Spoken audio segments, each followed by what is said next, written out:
Salah satu bukti janji Allah Ta'ala bahwa dia akan menyampaikan tabligh Hadrat Masih Maud alaihissalam ke seluruh penjuru dunia adalah dengan berkembangnya jemaat ini sampai ke pelosok-pelosok tanah air. Di wilayah Tangerang, jemaat Ahmadiyah berkembang dengan begitu pesat. Salah satu pusat perkembangannya adalah di Jalan Rahmat Ali, Kelurahan Gondrong, Kenanga. Gondrong terletak 2 kilometer ke arah timur dari Kecamatan Cipondo atau 7 kilometer dari pusat pemerintahan Kota Tangerang.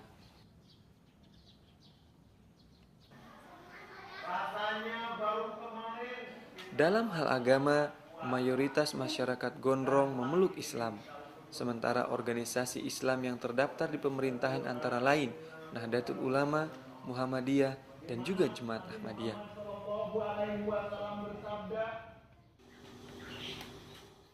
Secara ekonomi, berdasarkan data dari pemerintah, masyarakat Gondrong pada umumnya bermata pencaharian pada sektor home industry, perdagangan, berternak, dan juga pertanian.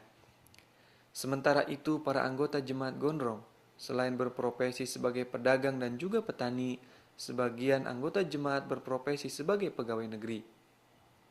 Dan secara psikologis, masyarakat Gondrong sebagai orang Betawi memiliki karakter yang keras.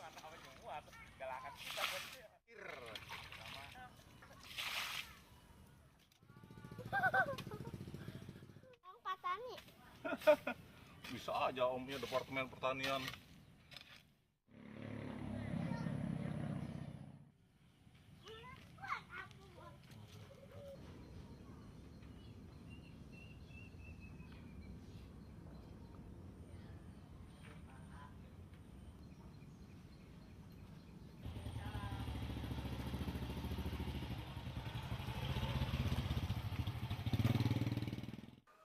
Karakter jemaat Gondrong ini sangat unik sekali buat saya. Dan mereka-mereka ini cikal bakalnya adalah jawara-jawara. Nah, sehingga karakter orang Gondrong itu tidak jauh dari bapaknya, dari engkongnya sebagai seorang jawara. Nah, bagaimana karakter orang jawara? Tentunya mereka punya karakter tegas, keras. Jemaat Ahmadiyah diperkenalkan pada masyarakat Gondrong sejak tahun 1946 oleh Bapak Supena, seorang kelahiran Gondrong yang bekerja sebagai guru di Jakarta. Pada awalnya Bapak Supena datang ke Gondrong adalah untuk menyampaikan tentang kemerdekaan Indonesia. Yang pertama-tama yang sebenarnya yang menjadi motif pertama itu ialah beliau itu tokoh proklamator, pemberontak Republik Indonesia itu Pak sebenarnya. Yang sebenarnya yang dia sampaikan bukan agama kepada Pak Sidik itu, yang dia masuki itu ya, nah itulah proklamator. Sehingga Pak Haji Sidik berkobar memang jiwanya itu semangat masuk dalam pemberontak itu. Nah, cuman yang dia jadikan tameng ada 2 buah buku yang pernah bawa ke Gondrong itu. 1 Rukun Islam dan 2 Siratun Nabi, karya dari Tuan Rahmat Ali. Tapi isinya mah bukan itu yang disampaikan, yaitu berkenaan dengan proklamasi. Jadi kalau sumpama ada terhembus oleh mata-mata dari pihak Belanda, pemerintahan Belanda, itu yang dijadikan tameng. Kami hanya mengajarkan ini, itu. Dan pada tahun 1948, melalui pertabligan Bapak Supena, Bapak Haji Sidik, seorang jawara dari Gondrong, dan beberapa orang sahabatnya berangkat ke Jakarta untuk baiat pada Tuan Rahmat Ali. Saudara Muhammad almarhum, Bapak Salam almarhum, Bapak Muhayyar putra Pak Haji Sidik sendiri udah almarhum juga. Pak Ahmad Jongkot dipanggil yang dikatakan saudara, itu adalah saudara dari misan Pak Haji Sidik. Itu beberapa orang yang senantiasa ikut ke Jakarta bertemu dengan Tuan Rahmat Ali. Berbeda cerita dengan Bapak Haji Sidik. Ketika hendak baiat pada Tuan Rahmat Ali, Bapak Haji Neman mengalami beberapa ujian-ujian kecil.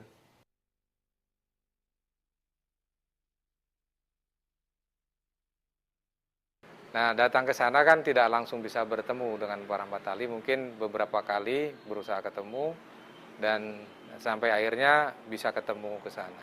Ketika bapak saya datang ke sana dan menyatakan ingin beat oleh Pak Rahmat Ali, ketika itu tidak langsung diterima. Bapak saya diminta supaya menghadirkan dua sahabatnya untuk bisa sama-sama beat. Karena biasanya kalau seorang tokoh itu pasti punya sahabat, punya teman. Jika ketika itu Pak Rahmat Ali menginginkan bawa minimal 2 orang teman. Kalau tidak bawa, belum bisa beat. Nah, ketika itu bapak saya bisa menghadirkan 2 sahabatnya, Pak Ahmad Duet sama Haji Nisan. Barangkali itu 2 tokoh awalin yang dibawa sama-sama beat dengan bapak saya.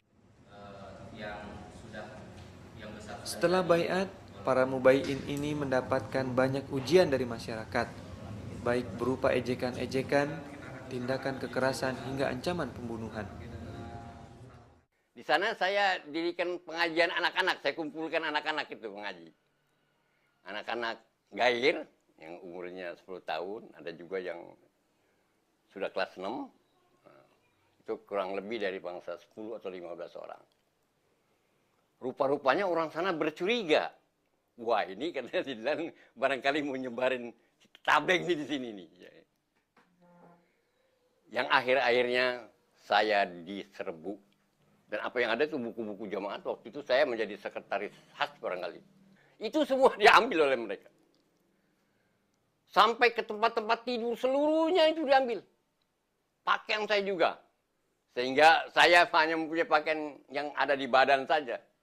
Wah, tanggal berat. Ya, anak sekolah banyak nggak naik gitu. Saya dipukul masuk SR. Waktu itu, kalau sekarang SD. Kalau dulu SR.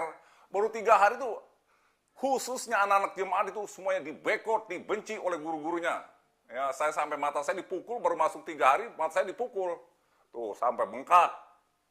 Bengkak mata saya dipukul. Saya nangis. Lalu waktu itu saya dikasih surat oleh lurah, diperintahkan ke IDEK, dipanggil IDEK, itu daerah Jakarta, Tangerang, ujian itu. Saya nggak mengerti sebenarnya apa itu surat itu isinya. Nggak boleh dibuka-buka itu surat.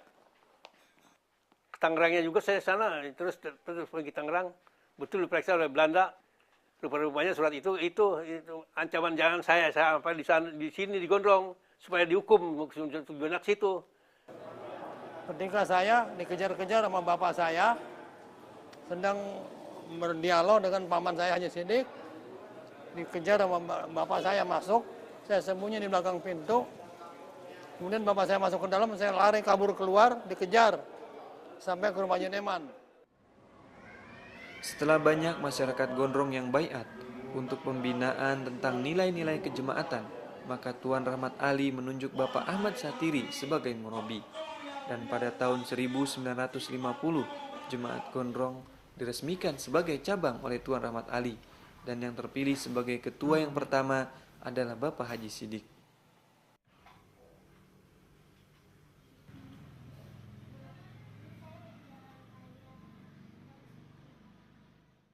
Jemaat Ahmadiyah Gondrong ini mulai menjadi cabang tahun 50. Tahun 48, 49 berdiri menjadi ranting, membuat masjid yang kedua kali, yang telah jatuhkan batu pertama oleh Tuan Rahmat Ali, itu berdiri menjadi cabang. Yang diketuai oleh Pak Haji Sidik, sekretaris khasnya Muhammad Nur, merangkap Baitul Mal, dan saya sendiri sebagai sekretaris tabligh. Setelah orang gair Ahmadi mengetahui bahwa orang-orang Ahmadiyah telah mendirikan tempat ibadah, maka mulai muncul gangguan-gangguan yang dirasakan oleh jemaat.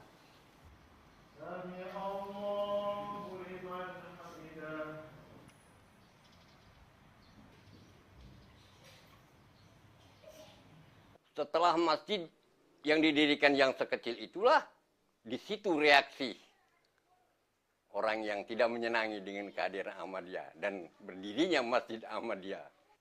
Sehingga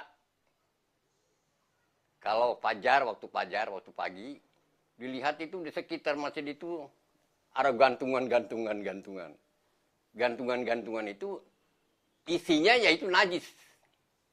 Ada yang najis manusia dan najis hewan seperti najis kerbau dan sebagainya. Dan pada tahun 1955, Jemaat Gondrong membangun kembali sebuah masjid dengan ukuran yang lebih besar. Dan pada tahun 1976, Jemaat Gondrong kembali memperluas bangunan masjidnya dengan harapan dapat menampung jemaah yang lebih banyak. Namun sayang, pada tahun 1989, pada saat jemaat akan merayakan seabad Jemaat Ahmadiyah, Masjid Mahmudah ini diserang dan dirusak oleh warga masyarakat yang benci terhadap jemaat. Masjid yang keempat inilah yang pernah diserbu orang. Pada tahun berapa saya lupa itu per tahunnya ya. Ini yang pernah diserbu orang ini. Tahun masjid yang keempat ini. Yang datang dari macam-macam penjuru. Dan rumah saya sendiri juga mengalami rusak. Waktu itu memang mau detik-detik sahabat jemaat. Nah, kita di sini baru 2 hari kejadian, di sana di Farum itu peringatan sahabat. Setelah peristiwa 89, kegiatan dan pembangunan di Jemaat Gondrong vakum untuk beberapa saat.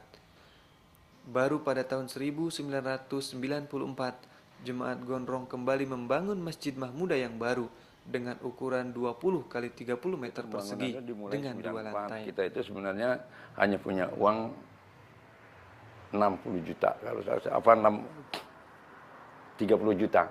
Ada uang 30 juta, tapi perencanaan mau 130 juta. Tapi alhamdulillah pada waktu itu banyak juga orang yang mengorbankan tanahnya.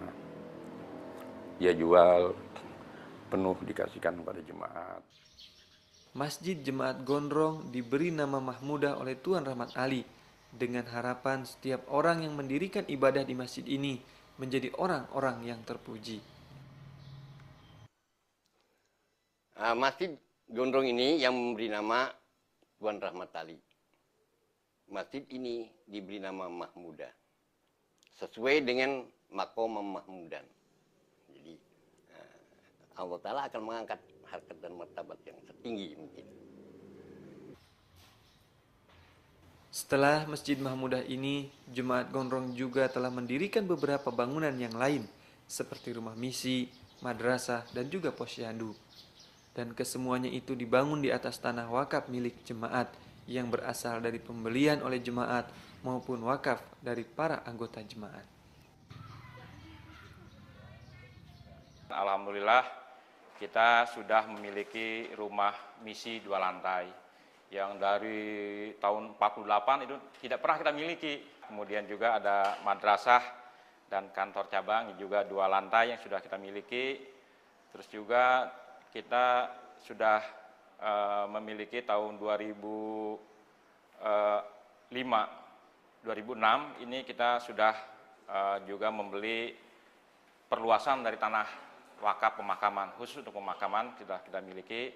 Dan terakhir kemarin 2007-2008 yang baru saja kita selesaikan sebulan yang lalu itu adalah perluasan tanah samping masjid kita.